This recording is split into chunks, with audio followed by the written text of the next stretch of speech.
Hello, ladies and gents. Welcome to another match reaction. Tonight, we are reacting to Nottingham Forest 2, Sheffield United 1.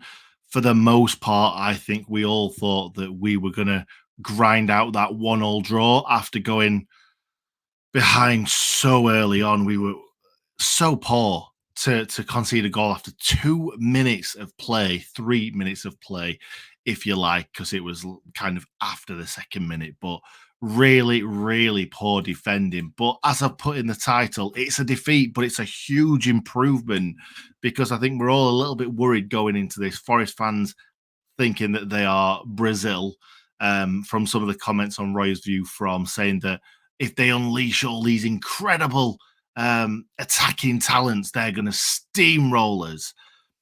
Didn't at all, did they? Didn't at all. I think, to be honest, two really, really good crosses from Sergio Aurier and two very, very good headers from two big strikers.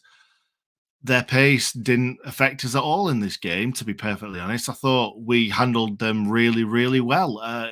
Unfortunately, it was just, I think both goals were Egan switching off and Anel not being able to help him out that much. But I'm not blaming Anel for a second. I think Egan was probably at fault for both of these goals. The second one I didn't see too many replays of, so I'm not 100% sure, but it was certainly Egan for the first one. He's kind of marking him, and then he just kind of lets him go to Anel. Like, you can't just let him go and not let Anel get into position first because the ball's coming in very, very quickly. And Egan's just kind of left his man and he's headed it into the back of the net, unfortunately. I think if we're taking it back a little bit more, I think if we're talking about the team that we put out, I think it's probably the best team we could have hoped for, in all honesty. Obviously, we would have liked to have seen Baldock at right wing back, but I think Osborne had a very, very good game, a very, very comfortable game at right wing back for the most part. I think every single one of those lads put a shift in tonight. Maybe except for Max Lowe. And I've got a spider on my webcam, which is horrible. I don't know where that's gone. And yeah, that's a first. I had to flick it across before it walked across the actual lens and scared everyone thinking that it's on the phone. But yeah, anyway, back to the football.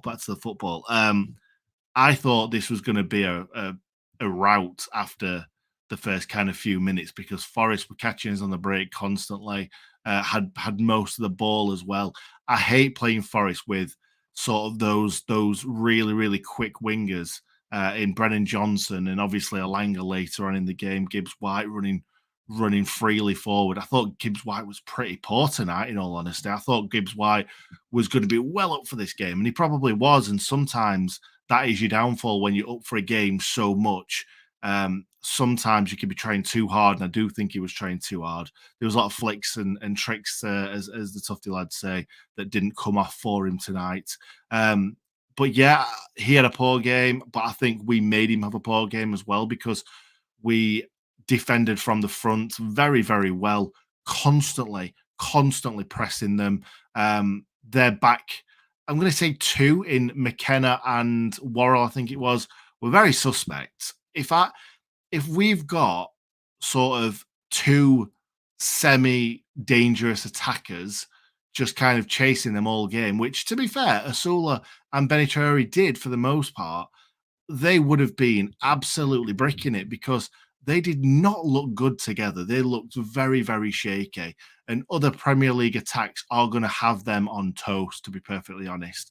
But not ours, especially not right now, because when we went 2-1 down, and we'll get to the goals in a little bit, but when we went 2-1 down and we've got Hackford and Andre Brooks up top, you're not expecting anything to stick, are you, really? When there's two accomplished centre-backs like those two that I've just been talking about, going up against two very, very inexperienced young lads, you're not expecting much from the rest of the game, which is sad because when you concede a late goal, you want to just be all hands to the pump, get the ball forward, get the big lads forward, and we just really didn't have much of that, especially when we conceded the winning goal that turned out to be through Chris Wood. When we conceded that goal, I think they had more of the ball than we did. But funnily enough, going into half time, who would have thought it? But we had more possession than them, 52 against 48. Now, that's not a lot of possession more, But especially after the first kind of 10, 15 minutes, I was expecting it to be 60-40, 65-35, but it wasn't. We came straight back into the game, and we were on top for the most part in the first half. Clearly shown by the passes that were played. We had more passes in the first half, and obviously more possession as well. So that is what you want to see. I don't think this is a team that's going to be winning the games on kind of possession this season or passes. But at the same time, it's nice to see that because I was saying in the first half before we really, really started kicking on, I saw a video on Twitter from the training sessions that United were doing, and the passing was so slick, so quick, pass, move, pass, move, pass, move. And then we didn't see any of that in the first sort of 20, 25 minutes. Almost like we were like under the cosh, we forgot how to play football, but then we came right back into it. And especially in that second half, when they were a little bit jaded, um, they were looking for the second goal, but it was more likely that we were going to score that second goal at that time. And the passing was fantastic. Norwood, Larouci. I'm going to be honest, right? Maxwell had a shocker in the first half. Larouci made some, gave the ball away a few times, but at the same time, I thought he was fantastic. I really did. I thought not necessarily attacking passes, getting forward, not especially anything, just being a live wire because that's what he was. He was getting stuck in. He was up, he was down. When a short ball was being played, he was running in there and intercepting it. His interceptions were fantastic. So Larouche might have just changed my mind a little bit. A little bit. It's only half a game, so we've got a long way to go. But I do feel like Larouche might play in the next game, in all honesty. But yeah, we were certainly better in the second half. Gus Hamer scored a fantastic goal. I will get back onto my notes in a second. I wasn't very good with notes tonight because I was on the edge of my seat from probably the 30th minute all the way up to like the 75th minute or something like that. So my notes weren't brilliant this week. But I've got to say that Gus Harmer, whatever you want to call him, that the commentators are calling him Harmer. He calls himself Hamer, whatever you want. I'm probably going to call him Harmer just because it rolls off the tongue better for me. I thought his free kicks, his corners were all fantastic. And I think we could have easily got on the end of some of those. Way, way, way better than Norwood's have been in the last couple of seasons. I thought every time he put a ball into the box, I don't think he hit the front man once. I don't think he overhit it once. I think even if he overhit it, it was Egan coming in at the back post. So I think they've been working on that. And you know what? I am very, very excited to see a season full of Gus Hamer putting the ball into the box because we will score goals from it. We just will. And I thought he had a great, great, great game tonight. I thought he was a little bit, I won't say anonymous in the first half, but he certainly, I don't know whether he thought, oh my God, I'm in the Premier League. Like, what's going on here? Like, I need to show what I'm all about. And he didn't really get involved too much in the game in an attacking sense or even a defensive sense. He was playing a few safe passes, but in the second half he came to life, and especially with that goal, what a fantastic finish that was. It was one of the most perfect goals I've ever seen scored from a Sheffield United player. One touch to set, curl right in the top corner. The goalkeeper got nowhere near it. Couldn't have been more top corner. What a perfect finish. And that is a goal that deserved to get us a point from that game. But it's our own fault. It's our own doing. The defenders were not good enough tonight from balls into the box. They won a lot of headers from corners as well, where it kind of just come off the top of someone's head and went over the bar. They won a lot in the air tonight. And when you've got three centre backs that all should be good in the air and they're getting beat in the air constantly, it's not good to see. And Egan was not great for me tonight. I don't think it's necessarily bad in the air. I think it's just taking your mind off the player and just letting the player go. The awareness of where that striker's gone that you were marking, it's the awareness of where he's gone and making sure Enel's got him if you're going to let him go.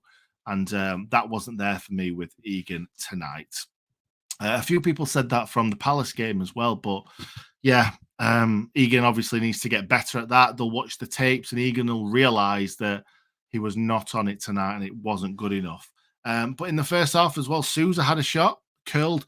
The keeper saved it. He actually caught it, which was a bit embarrassing. But we got into a good position, and it was a half decent strike. The reason why I brought that one up is because he had one in the second half as well. Another curling effort just wide of the post, which was not too far away as well, not too far from Matt Turner's left hand post. So, yeah, very, very good from Souza tonight. I think he did seem a little bit slow, a little bit not up to the pace, especially in the first half. He got more into it in the second half, but obviously came off with cramp. We think it looks like cramp. It's got to be cramp. Benny came off with cramp as well. Benny Traore. So yeah, they're going to get cramp. These players that haven't played at this sort of level for a while. Obviously played for Espanyol last season, but I don't think the Spanish league has a patch on the English Premier League. So he's going to be feeling that tomorrow, 100%. And he was obviously feeling it on the pitch as well. You could see that his leg he couldn't barely bend his leg. So it's got to be cramped. We don't want to see anything bad happen to Souza and picking up any injuries, because we've got enough of them. We don't want to see any more, especially from somebody that we've bought for a lot of money. So yeah, we need to wrap Gus Hamer up with cotton wool as well, because what a player that lad is. And you know what? If we're going to stay up this season, I think Gus Hamer will be having a very, very good season. Very, very good season indeed. So yeah, I don't really know what to talk about here, because we didn't have too many. We didn't have too many really, really good chances. Obviously, Benny Traore could have made it 2-1. A really, really poor mix-up with, as I said earlier, McKenna and Worrell, where they both kind of collided and Benny's gone running through. But I think at this point, Benny was probably feeling the effects of cramp, or at least just tiredness, fatigue, lactic acid in the body, just building up, and him running away from those two defenders. He got a good strike on it, don't get me wrong, a very, very good strike across the goalkeeper. That's exactly where you want it to go. He kind of he didn't sprint on like he was going to sprint on another shot. Looked like he sprinted a little bit and then kind of stopped a bit. And I thought he was going to try and lob the goalkeeper at one point. But it's a good strike. It's a good hand from the goalkeeper. And unfortunately, nobody was there to turn it home. But that could have easily been 2-1 in the Blades coming away with 3 points. And you know what? I'm not saying that we deserve 3 points, but we could have got 3 points from this game. We could have got 1 point from this game. It would have been fantastic, 1 point. I went on a Premier League show last night, Dan Potts' Premier League show, and I said 1-1. I said it was going to be 1-1 tonight, and very, very close indeed I was. Apologies. Larouci also nearly gave away a penalty. It was a little bit clumsy. I don't think there was a hell of a lot in it, but if the referee gives it, I don't think VAR are overturning this, so it could have easily been a penalty. I believe that was at 1-1 as well, so they were screaming for that one, obviously, and it could have easily been given, and I'd have probably been screaming for it as well if the shoe was on the other foot, but I don't want to take anything away from Larouci, because I think he had a good, really, really good game. Keep the comments coming in, guys, as well. We've got 99 comments right now. I'm going to get onto them in a second. I just want to talk about Chris Wood's goal, unfortunately. Don't want to, really, but I think we're going to have to. It was a great ball into the box by Aurier. I say great. It was a half-decent ball into the box. It was a great flicked header from Chris Wood, but I don't know what Egan's doing, again, because I feel like he had him and then let him go, and then just dives to try and head the ball away and misses it. Chris Wood flicks it into the corner, and Wes Foderingham has absolutely no chance in this one. As the first goal, 2 headed goals, 2 where Egan probably and definitely should have done better.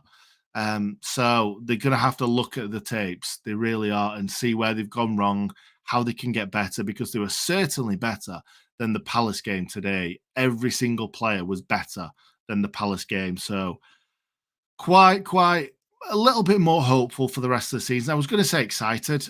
Still not quite excited. I'd like to see us bring a striker in, whether it's Pirot or whether it is Cameron Archer. I'd rather Cameron Archer, to be honest, because I think we need that pace and trickery and stuff. We've got McBurney, who's a big lad. We've got Willasula, who is also big, gangly, tricky. I think Willasula needs to be in and around the team all season. I think Andre Brooks should as well. But for me, Andre Brooks, I wanted him to grab the game by the scruff of the neck when he came on. I know he didn't get too long, but he didn't get many touches of the ball as well, to be fair. But I've got to A lot of love and a lot of respect for Andre Brooks as well. So I'm hoping that he gets a good run this season. And I think let's just leave it there, to be fair. I will get through some comments, but quickly going through the team, I thought Anel did better going forward in this game. I don't think he even picked the ball up and ran with it against Palace. And that's one of the things that we use in our arsenal to attack teams. So Anel getting the ball and driving with it when no one's expecting him to. That's what I want to see more of. And he definitely did more of that tonight. I thought Ben Osborne was fantastic at right wing back, putting crosses into the box with his right foot without thinking. Obviously, he's left footed, so he's coming back on that left foot at times. But I thought he was great. And if Baldock's still out, it's okay because Ben Osborne can fill in. I'm not saying he's going to do as good a job as Baldock, but I think that he will do a decent enough fill-in job. And LaRuche, want to give a shout out to LaRuche. Jack Robinson, I thought Jack Robinson was really, really good tonight. The only thing that let him down, taking that short throw in right at the end, where just launch it into the box, because I'd rather see him throw the ball into the box than kick the ball into the box, which is what he did. Gus Hamer, fantastic, great debut. Always great to score in your debut. He'll have wanted it to be when we've picked some points up, put some points on the board. But unfortunately, that's 2 losses out of 2. We've got Man City coming up soon as well. I think that's the next game. I've not looked, to be honest, but I think that's the next game. So we're expecting, obviously, a defeat in that game. So 3 defeats in a row, if that happens. It's not great, but at the same time, we're seeing improvements. We'll see players come in. We'll use the 2 loans, I'm sure, the domestic loans. I think we'll bring in a striker because we need a striker. We're desperate for a striker. So there is hope on the horizon for me. There really is. We'll run through a few comments. There's so many. Thank you, guys. I really appreciate it. We'll bring up Michael's first because he's obviously given us a super chat. Thank you very much, Michael. Egan needs to get better in the air. LaRucci over low. Hamer and Souza were unreal. Keep the faith in Hecky. We trust everything. Agree with everything, Michael, there, mate. Agree with everything. I never, ever, ever thought I'd be saying that LaRucci has changed my mind so quickly. But thank you very much for the super chat, mate. Really, really do appreciate it. If you want yours, your comment highlighted, make sure you drop a super chat. It can be 50p, it can be 500 quid. I will answer those first, as I should do. Right, okay. Forest fans were so bitter before and after the game. I'm going to move on because I'll end up saying something that loads of Forest fans will either clip or just give us loads and loads of stick for. Never seen such in my life, mate. Decent on the ball, but hopeless off it. Need a serious kick up the arse if we're going to get 30 points this season. All right, okay, fair enough. John saying, why doesn't Louis, I'm guessing that is Louis Marsh, get a chance? Yeah, to be fair, why not? I have seen him in pre-season and he doesn't look ready for the first team. That's what I will say. But I've not seen anything to suggest that Hackford's ready either. So it could be one or the other. Egan, not good enough, but better performance. Yeah, I think it's a better performance all over. Referee was unbelievable. I think he was quite good to us for a lot of the game, to be fair. Nick, I saw you on Turfcast. I'd rather see you on there. Maybe you should turn into a claret. No, definitely not, mate. Definitely not. I've not built up this channel just to be a turncoat. Agreed, Osborne, excellent today. Definitely. Gustavo Hamer to show Erling who the real hat-trick hero is. Like it, guys. Like it a lot. Desperate the loss. We are looking promising. Traore played his socks off. Traore did put a lot of effort in. Same with Willasula. These guys are putting so much effort in, and I love to see it. And really, they both shouldn't be playing straight away, should they? We should have McBurney or another striker and an attacking midfielder that we brought in, but they're not quite up to it yet. But I think they've put really, really good shifts in the first 2 games, and they have improved. Like I said in the comments, it's a big improvement across the board, and they've certainly improved. Paul thinks we need a new striker. I completely agree, Paul. Even though I shook my head, I completely agree. We played well, but need a striker. Harmer, what a goal. Absolutely, Terry. I am with you, mate. Souza, Traore, Oze, man of the matches for me. Yep, yep. I think you're probably right, mate. I think you're probably right. Can't think of anyone else that deserves it more than those three. I think that uh, I think you could probably chuck Hamer in there. I think Hamer was probably better than Souza, but Souza had a solid game. I can only credit the Blades on that show. Too right call, too right, mate. And we need to be behind them. I've seen a lot of people on social media still giving the board and the Prince like grief. And it's like, yes, we know that we should have been better in the transfer market. We know we should have got the players in early. We're playing football now. Let's just concentrate on the football and not talk about the board constantly. Like, they're trying to bring players in. I think that things should have happened quicker, but we've got what we've got right now. Just get behind them and stop blaming the board. God's sake, it's frustrating. Wow. I hope that's not a Forest fan. I hope that's not a Forest fan because you certainly did not batter us. Certainly didn't. Spent over 200 million to beat a newly promoted side 2-1. That's a fantastic, fantastic comment. It really is. Let's get further down because we will be going forever if not. The ref was awful for us and you still lost. Okay, Forest fan. Yeah, there's lots. No wonder there's so many comments. It's just all this guy.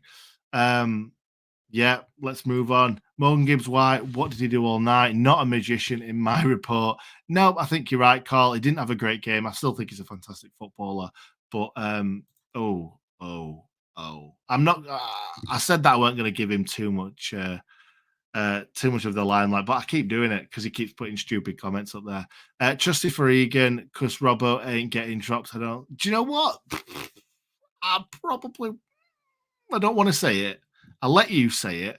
I might agree, I might not, but you might have a point. You might have a tiny little point there. Archer isn't coming, unfortunately. We won't come to terms with their plans. They want a buyback in 20 million. Not going to happen. Do you know what? I think that'll come down. I don't think they will hold us to that 20 million. I think it'll come down to possibly 18. I heard somebody say that we've already put an 18 million bid in. No chance, because if we had, I think they'd have accepted it straight away. Positive for Larucci, but he has to stop that cross. Yeah, possibly. Max Lowe had to stop Aurier's cross in the first half as well. We're just not great on that left-hand side, have we? We've not been that since Jack O'Connell, but we're certainly getting slightly better. Yeah, James, absolutely right. Egan should be heading that out, definitely. No news on Slimani. I've not heard anything, Danny. Nothing at all. I didn't know he was injured, if I'm being completely honest. And yeah, very, very surprised. Very surprised that he wasn't even on the bench. So there must be something in there. Slimani has a small groin injury. Fair enough. There we go. Baldock at right wing back and Larucci at left wing back. Norwood, Souza, and Hamer with McBurney and Traore or Rasul up front. I see things going in our favour. Do you know what? On that, Dominic, tonight, I can see us sticking in games a lot this season. I was a little bit worried after the Palace game because they could have easily had 3 goals in that game and beat us 3-0. We were poor. We didn't really stick at it. I thought that they ran us ragged. In this match tonight, we were so much better. We pressed them so much better. We pressed them into making mistake after mistake after mistake. I think Adam's absolutely bang on the money there. Harmer is going to win the Ballon d'Or, of course. Like, why would anyone think he wouldn't? We can't survive bringing players like Hackford and Brooks on. Absolutely agree, Ryan. Absolutely agree. I thought straight away, as soon as they're coming on, because they have to come on because of Asula being either tired or having cramp, Benny having cramp, I was thinking, we're not going to score another goal here. We can't. So, yeah, it's unfortunate, but I think we should have been trying to put balls into the box and getting Egan forward to try and win some knockdowns. But yeah, it wasn't to be. But proud of that young team. Great effort. The board do need to back Hecky now because some of these lads aren't ready yet. Too right, Joey. Too right, mate. Thought we did better. Deserved a draw. I think you're right. Did you ever think Chris Wood would score the winner today? Don't really care. Anyway, let's leave it there. Thank you very, very much, everybody, for joining me tonight for this 25-minute match reaction. Hopefully, the Blades, I can't see us getting anything out of the next game, but hopefully that shows that we are up for the fight. We can get stuck in. We can be pressing them. We can score goals. We've got an absolutely fantastic little Brazilian slash Dutchman that's going to put balls into the top corner occasionally. So, yeah, very, very exciting to see more of that for the rest of the season. Thank you very much for watching. Ladies and gents, make sure you like the video before you leave. It really, really helps this video get pushed out further and us get more subscribers, viewers, and obviously push Sheffield United out all over the globe. Thanks for watching. See you next time.